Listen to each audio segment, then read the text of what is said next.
नमस्कार, मैं हूं विकास भदौरिया और आप देख रहे हैं खबर पक्की है। वित्त मंत्री निर्मला सीतारमण मंगलवार सुबह 11 बजे आम बजट पेश करेंगी। निर्मला सीतारमण के इस नए बजट से पहले पूरे देश की नज़र आर्थिक सर्वेक्षण पे, क्योंकि किसान अपनी दोगुनी आय के लिए किस तरह देख रहे हैं, तो मैन्युफैक्चरिंग सेक्टर से लेकर लघु और कुटीर उद्योग से जुड़े लोग ज़्यादा मदद चाहते हैं। इन सब के बीच निर्मला सीतारमण ने आज जो आर्थिक सर्वे पेश किया है उसमें मजबूत अर्थव्यवस्था की झलक भी मिली है। तो सवाल है कि क्या बजट में भी इसकी छाप दिखेगी। मंगलवार को पेश होने वाला बजट कैसा होगा, इसको समझने के लिए आप सोमवार को पेश आर्थिक सर्वे को समझिए। वित्त मंत्री निर्मला सीतारमण ने जो आर्थिक सर्वे पेश किया उसके 5 अहम पहलू हैं। पहला, 2024-25 के वित्तीय वर्ष में जीडीपी 6.5 से 7% के बीच रहेगी। दूसरा, महंगाई पर नियंत्रण रहेगा। तीसरा, चालू खाता घाटा में भी सुधार होगा। चौथा, बैंकिंग सिस्टम और मजबूत होगा। और पांचवा, एलपीजी और डीजल पेट्रोल की घटी कीमतों से आर्थिक सेहत मजबूत होगी। सबसे महत्वपूर्ण आर्थिक विकास दर है और आर्थिक सर्वे में वित्त मंत्री निर्मला सीतारमण ने जो संकेत दिए हैं उनके मुताबिक आने वाले दिन मजबूत जीडीपी का स्वागत करेंगे। आर्थिक सर्वे के मुताबिक वित्त वर्ष 2024 में भारत की रियल जीडीपी ग्रोथ 8.2% रही है। ये वित्त वर्ष 2024 की 4 में से 3 तिमाहियों में 8% से ज्यादा थी। वहीं वित्त वर्ष 2025 में रियल जीडीपी ग्रोथ के 6.5 से 7% के बीच रहने का अनुमान जताया गया है। इसकी वजह ये भी है कि वित्त वर्ष 2023 की तुलना में वित्त वर्ष 2024 में व्यापार घाटा कम था और चालू खाता घाटा जीडीपी का लगभग 0.7% रहा। वहीं वित्त वर्ष 2024 में सरकारी खर्च वित्त वर्ष 2021 में 17.7% से घटकर जीडीपी का 15% हो गया।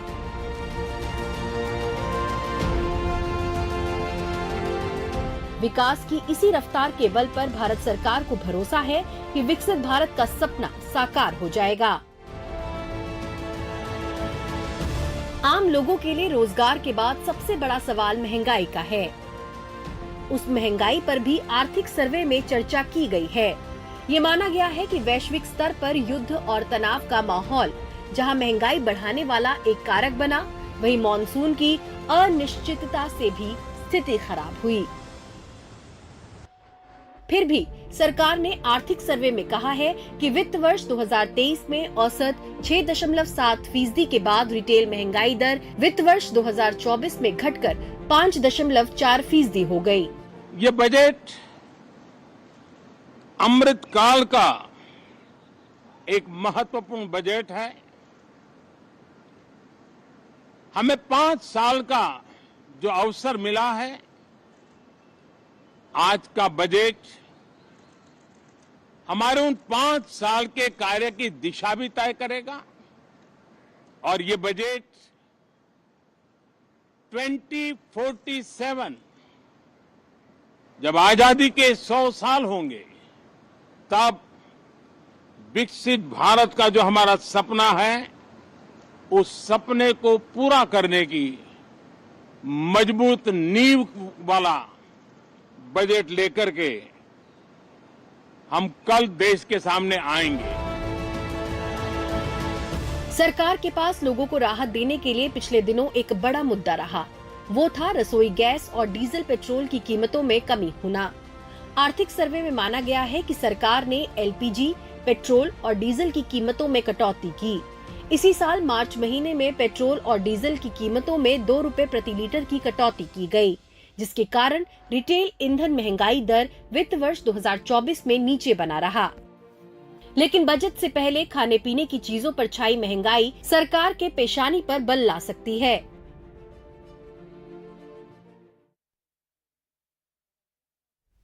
तो बजट का इंतजार सभी को है और बजट का इंतजार कैसे खत्म होगा बजट से पहले, ये हम आपको बताने जा रहे हैं। देखिए, बजट से पहले जो आर्थिक सर्वेक्षण आया उसमें कुछ संकेत ज़रूर मिले हैं और इन संकेतों को पढ़ने की कोशिश करेंगे हम। हमारे साथ एक्सिस बैंक के मुख्य अर्थशास्त्री नीलकंठ मिश्रा जी जुड़ गए हैं। आपका बहुत बहुत स्वागत है नीलकंठ मिश्रा जी। आम लोगों के लिए बजट से पहले इस आर्थिक सर्वेक्षण में क्या संकेत छिपे हुए हैं, क्या पढ़ पाए आप नीलकंठ मिश्रा जी? देखिए विकास, आर्थिक सर्वेक्षण का बजट से बहुत ज्यादा डायरेक्ट लिंक होता नहीं है। आर्थिक सर्वेक्षण जो है ये जो चीफ इकोनॉमिक एडवाइजर के का ऑफिस है, वो उनमें वो इंडियन इकोनॉमिक सर्विस के काफी इकोनॉमिस्ट होते हैं। वो लोग एक जो अभी इकोनॉमी की हालत है उसको ऑब्जेक्टिवली प्रेजेंट करते हैं।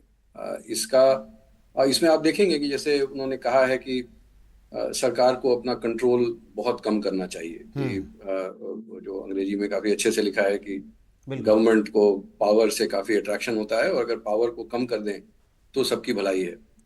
लेकिन ये सब चीजें बहुत जल्दी इम्प्लीमेंट होती नहीं है, तो इसका बजट से डायरेक्ट लिंक रखना मतलब मेरे ख्याल से बहुत लिमिटेड होगा।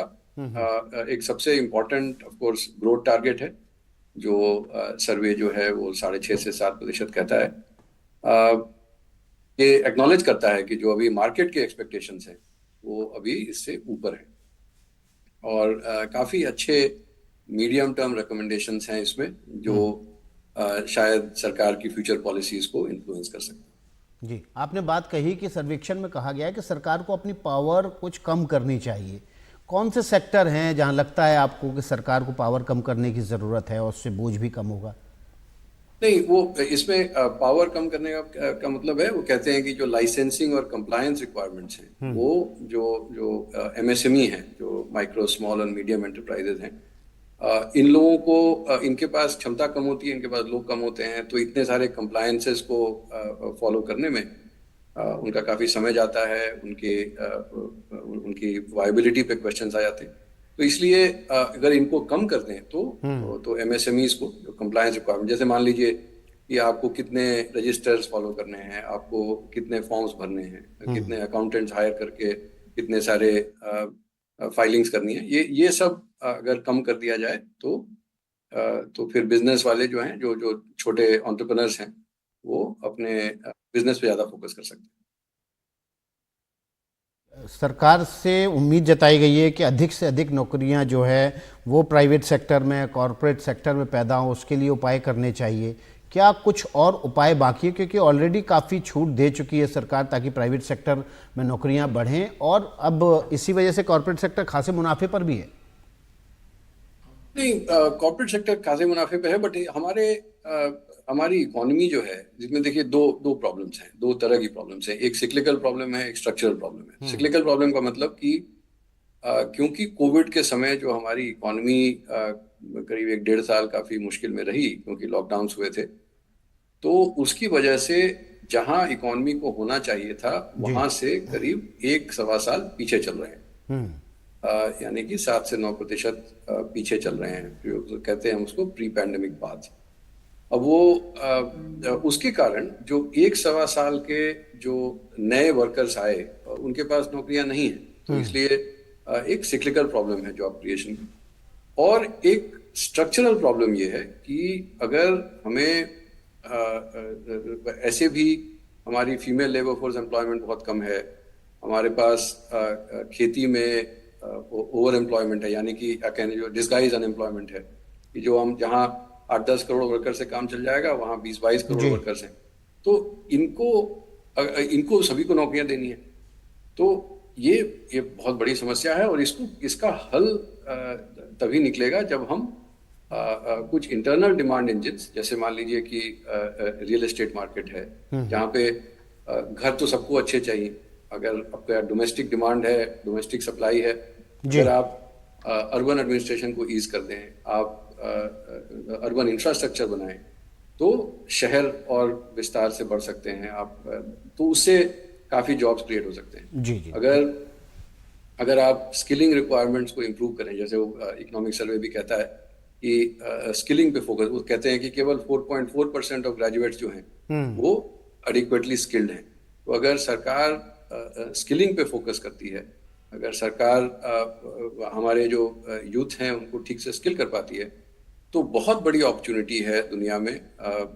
बहुत जगह पे डेमोग्राफिक शिफ्ट हो रहा है, बाहर से यहाँ से बहुत वाइट कॉलर और blue collar workers developed economy में जा सकते हैं, यूरोप में जा सकते हैं, जापान जा सकते हैं, कोरिया जा सकते हैं। तो बहुत सारी ऐसी अपॉर्चुनिटीज हैं जिनको कि पॉलिसीज के थ्रू एड्रेस किया जा सकता है। जी, समय की कमी है, माफ़ कीजिएगा। नीलकंठ मिश्रा जी, बहुत बहुत शुक्रिया एनडीटीवी से जुड़ने के लिए। और नीलकंठ मिश्रा जी बता रहे थे कि आर्थिक सर्वेक्षण का बजट से लेना देना नहीं है सीधे तौर पर, लेकिन जो मुख्य बातें हैं जो उभर कर सामने आई वो ज़रूर उन्होंने सामने रखी। और अब आपके लिए एक सवाल जिस पर आप अपनी राय हमें QR कोड को स्कैन करके भेज सकते हैं, अपना जवाब भी भेज सकते हैं। सवाल ये है कि क्या आर्थिक सर्वे में मजबूत भारत की झलक दिख रही है? तो बस स्कैन करिए QR कोड और भेजिए अपना जवाब। हम आपको बता दें, वित्त मंत्री निर्मला सीतारमण ने आज सदन में आर्थिक सर्वेक्षण रिपोर्ट 2024 के लिए पेश की है। निर्मला सीतारमण ने कहा है कि देश की अर्थव्यवस्था मजबूत स्थिति में है और वित्त वर्ष 2025 के दौरान इसके 6.5 से 7% वृद्धि होने की उम्मीद है।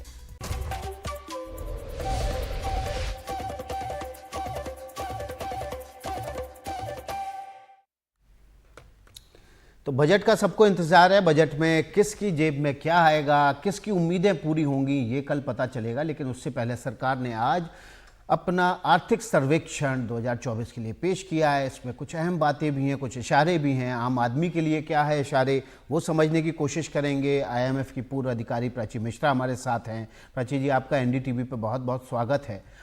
एक अहम सवाल, इस आर्थिक सर्वेक्षण में ये कहा गया है कि जो छोटे निवेशक हैं, खुदरा निवेशक हैं, उनके लिए कुछ योजनाएं लाई जाएं ताकि वो अपना जो निवेश है वो उस तरफ उस डायरेक्शन में मूव कर पाएँ। इससे पहले RBI की तरफ से भी ये चेतावनी दी गई थी कि जो खुदरा निवेशक हैं वो बड़ी तादाद में स्टॉक मार्केट में इन्वेस्ट कर रहे हैं। तो कुछ योजनाएं सरकार ला सकती है ताकि ये इन्वेस्टमेंट उस तरफ जाए। विकास जी नमस्कार, बहुत बहुत धन्यवाद मुझे अपने प्रोग्राम पे लाने के लिए। देखिए, मैं थोड़ा बिग पिक्चर से शुरू करना चाहूंगी। आई थिंक बिग पिक्चर ये है कि हमारी इकोनॉमी की परफॉर्मेंस ओवरऑल काफी इम्प्रेसिव रही है। और FY24 में आप देखें, 24 में 2023-24 में तो करीब ग्रोथ रेट हैज बिन 8 दिसंबर से ऊपर ग्रोथ रेट रही हमारी। और नेक्स्ट ईयर 2024-25 में 6.5 से 7% ग्रोथ रेट रही है। तो ये तो I think the big picture ये है कि इकोनॉमी की परफॉर्मेंस काफी अच्छी रही है, डिस्पाइट कि मतलब दुनिया में बहुत हलचल है। और डोमेस्टिक इकोनॉमी में भी काफी शॉक्स हमने फेस किए। पैंडेमिक है, क्लाइमेट रिलेटेड है, कॉन्फ्लिक्ट रिडन वर्ल्ड है। तो ये बैकड्रॉप ये है। अब ये क्वेश्चन आता है कि आगे हम मीडियम टर्म में कैसे सस्टेन करें इस ग्रोथ रेट, 6.5, 7, 7.5, 8% कैसे इसको सस्टेन करें। और इसमें मैन्युफैक्चरिंग का बहुत अहम रोल है। बिल्कुल। और इस सर्वे ने बहुत अच्छे से हाईलाइट किया है। एक तो मैन्युफैक्चरिंग का रोल है, बड़ी मैन्युफैक्चरिंग और बड़ी बड़ी जो हम बातें करते हैं कि प्राइवेट इन्वेस्टमेंट को कैसे बढ़ाना है। वैसे प्राइवेट इन्वेस्टमेंट भी अब दे आर इज शोइंग, मतलब ऐसे भी प्राइवेट इन्वेस्टमेंट में भी बढ़ोतरी हो रही है। आप हाई फ्रीक्वेंसी इंडिकेटर्स देखेंगे तो लेकिन आई थिंक सर्वे ने बहुत अच्छी चीज हाईलाइट की जो आपने बताया कि MSMEs को जो है उसको हम कैसे हम रेगुलेशन चेंज करें, अपनी पॉलिसी चेंज करें कि MSMEs को बढ़ावा मिले। बिल्कुल, आपने जो बात कही कि पिछले कुछ सालों में सरकार का फोकस एरिया तो है MSME, लेकिन जो आउटपुट वहां से आना चाहिए था वो मिसिंग है।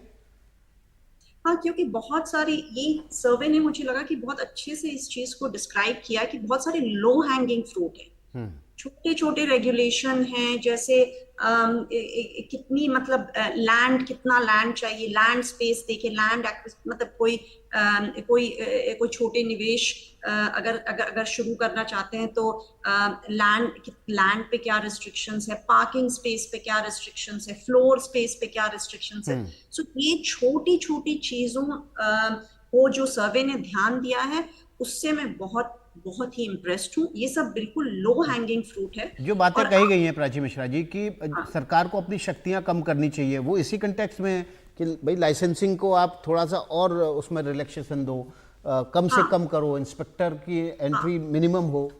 हाँ हाँ, और विमेन को और ज्यादा बढ़ावा दो। बहुत सारे रिस्ट्रिक्शंस हैं कि विमेन पार्टिसिपेट नहीं कर सकती। हम लोग विमेन को लेबर फोर्स में और ज्यादा लाना चाहते हैं। तो ये सब आई थिंक एक लाइन से काफी सारी सजेशंस हैं जो लो हैंगिंग फ्रूट हैं। और अब ये है कि जो मिनिस्ट्री है, एमएसएमई मिनिस्ट्री है, उसको एक एक करके इनको इम्प्लीमेंट करना है जल्दी से जल्दी, और तब हम इसका फायदा देख पाएंगे। जी, तो बहुत महत्वपूर्ण बात आप प्राची मिश्रा जी कह रहे हैं। समय की कमी है। बहुत बहुत शुक्रिया आपका एनडीटीवी के लिए समय निकालने के लिए। प्राची मिश्रा ने बहुत महत्वपूर्ण बात कही कि विमेंस पर फोकस करने के लिए कहा गया है, और ये दुनिया गवाह इस बात की कि जिस देश ने तरक्की की उस वहाँ पर कामकाजी महिलाओं के जो प्रतिशत है वो ज़्यादा से ज़्यादा रहा है। बहुत बहुत शुक्रिया प्राची मिश्रा जी आपका।